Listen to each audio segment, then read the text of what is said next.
In business, we have formulas that help us to predict what the odds are and then develop competencies around these. But family, financial means, historical and social context, and even gender throw a curveball in what could be a tidy set of steps one takes to attain success. Our guest on today's feature of Wealth at Work is Dr. Yvette Solomons, with whom we have a conversation about digging deep and beating the odds. She is the former chairperson of board of the Dental Association, a specialist dentist, an educator, peer coach, and being a lifelong learner, she recently added an international master's to her long list of enviable qualifications. So hello, Doc Solomons. Welcome to the show. Thanks for being our guest today. We really appreciate it. Welcome to Wealth at Work. Let's hone in for a little bit on what you do professionally.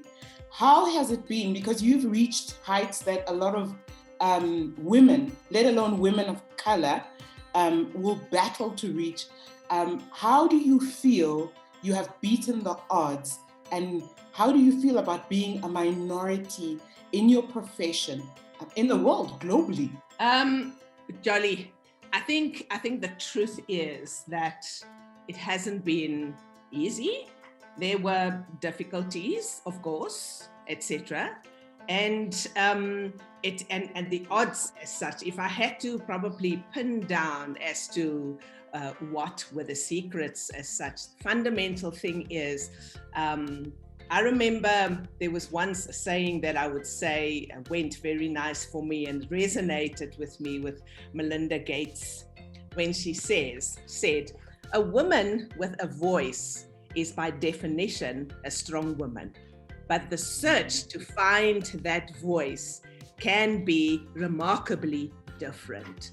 So, however, it is not the journey.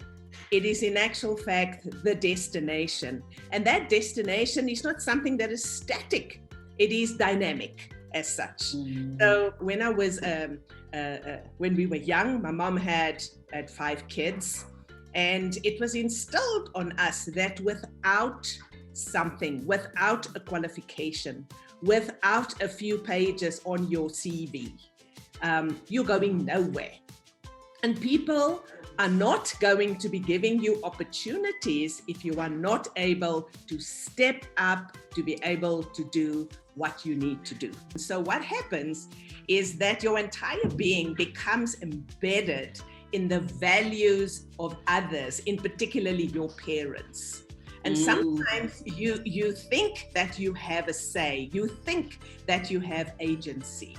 And it's very, very dependent on that transmission that comes from parents, from people who grow you up in terms of the importance of who you are, who you become, what it is that you're able to do.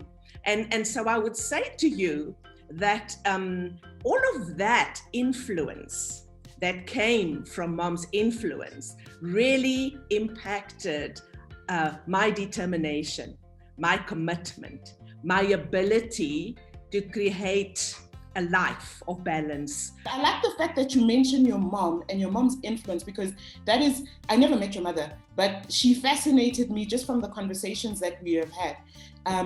So with 5 children, and what I really like is that all of you have become professionals in your fields.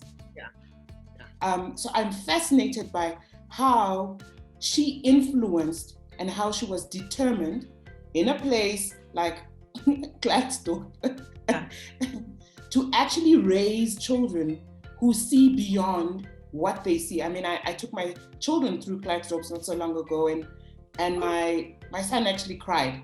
He was just like, the brown people here don't have a future.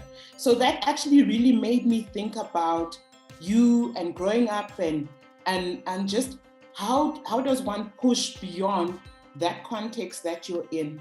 And in particular, your mom's words. Like, where did she get that?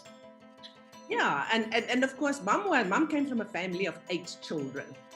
And it was a cross-cultural marriage as such. Grandfather immigrated from, I think from the UK, I think it is, and he married a colored female from South Africa, etc.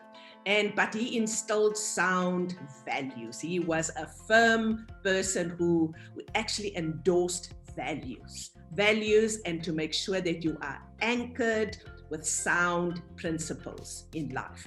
And so from that, Mom, most of her siblings, some of her siblings ended up living in Johannesburg, for example, because that's where she grew up, in flatland. My mother used to call it flatland, where people live in flats. And you know what happens in that communal living?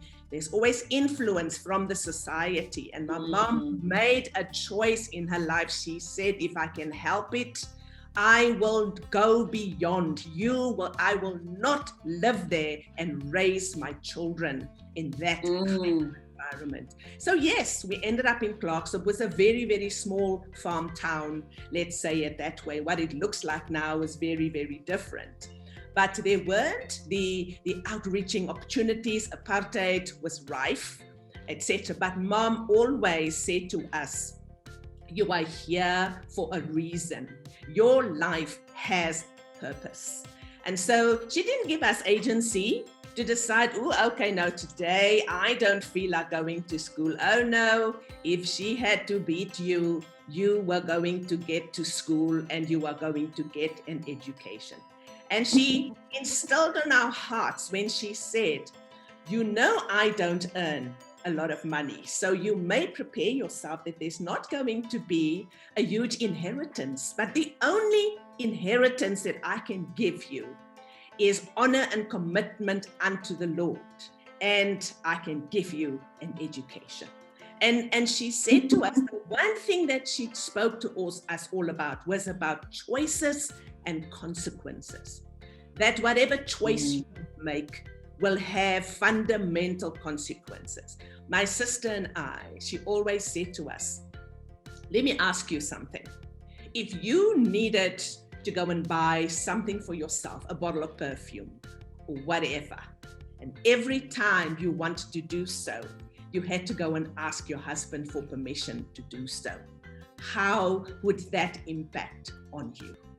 And we felt, and she said she never did it. She made a choice that was taboo for her. And so the result for us, we realized that if we wanted to be sufficient, self-sufficient and confident and able to do things for ourselves and others, then we had to equip ourselves. Yeah. So your family has produced 2 teachers and 3 medical professionals. Yes. Which I checked out. Because after me, my brother did medicine. Sergey, my father was very instrumental in encouraging him to. He was very bright, very unassuming. Sergey didn't speak much when he was a child.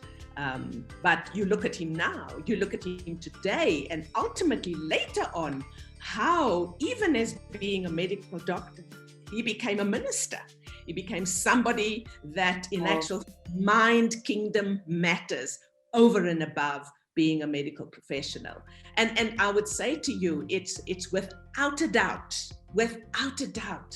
that influenced whatever was inculcated in our lives, whatever was impressed on us, seeing our parents living out their profession with enthusiasm, with passion. They loved people.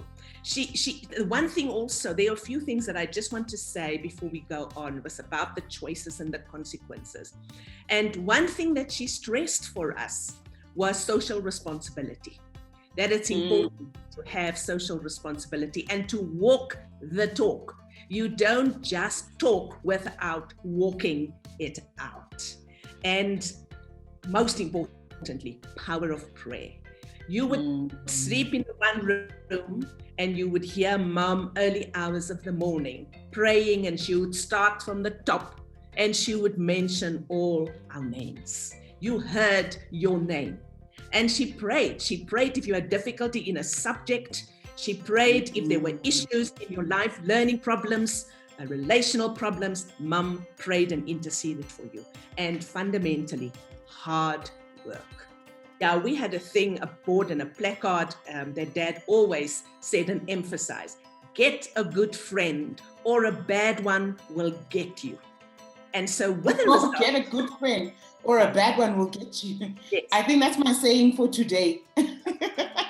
And that was Dad's word: get a good friend or a bad one will get you. And if Mom became aware that this friendship that you've made has got a bad influence on you, that was the end of it. She drew the line.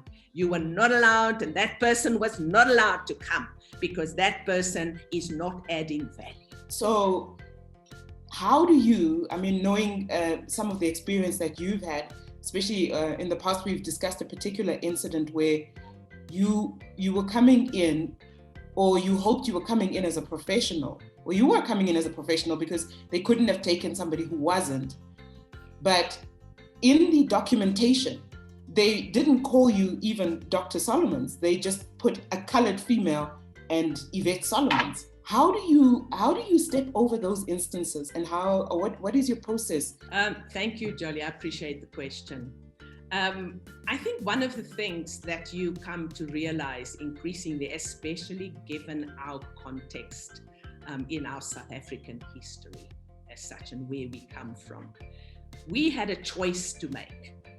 And that is why Mum always spoke about choices and consequences. So you either adopt it or be lit from the inside, then know that you can make conscious choices.